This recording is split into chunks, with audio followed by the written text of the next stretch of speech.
More than 95% of our children are already back in school, and therefore the 5% that is still out there, we are working through the structures of government, mainly the national government administrative officers, through our county commissioners, all the way to our assistant chiefs, including the Nyumba Kumi framework, to ensure that no child is left out there. And as the county commissioner said, we are all aware what our constitution says about compulsory education, what the basic education says about every child being in school, what the Children's Act says and the consequences of not taking our children to school. So we urge our parents, and I'm very grateful the chair of the Parents Association is here. Yesterday in Nairobi we were with the national chair, who told us that they have been coordinating very closely with the county chairs, and with the support of UNICEF, I know the county chairs of the Parents Association has been sending out messages to our parents to ensure that our children are in school. I would want to report that we have released 19 billion shillings to our schools, 14.9 billion shillings for our secondary school, and 4.6 billion shillings for our primary schools as capitation. Within this capitation, we have 15 billion shillings in the total capitation of 60 billion that we usually release to our secondary schools, 5,000 shillings per child that we set aside for maintenance and improvement of our infrastructure.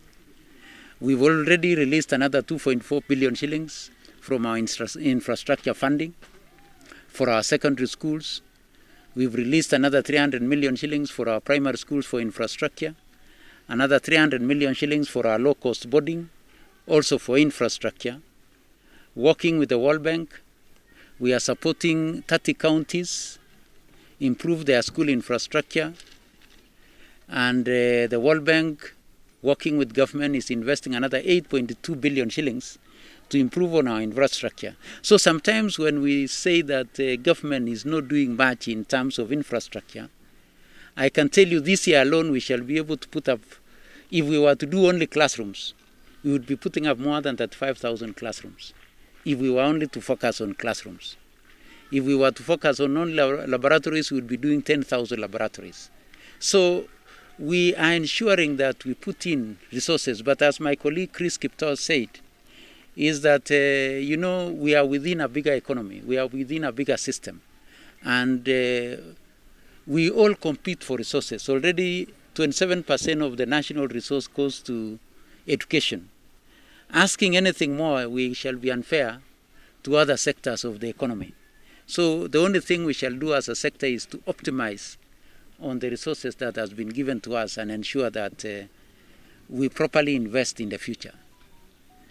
As managers in education, as teachers, as a teacher myself, is that, God gave us a responsibility as teachers to co-create our children.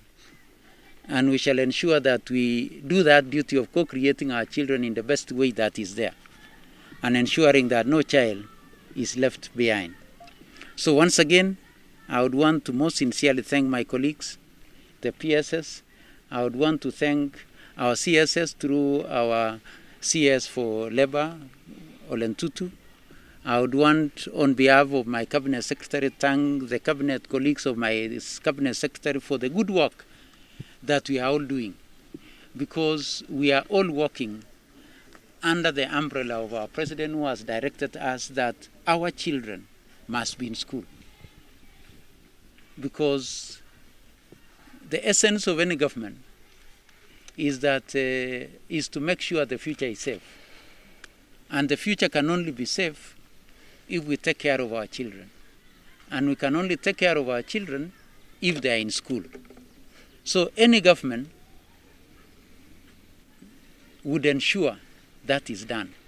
And that is why our President has directed all of us to be not anywhere near Nairobi, other than those of us who are taking care of our children in Nairobi itself, but to be out there ensuring our children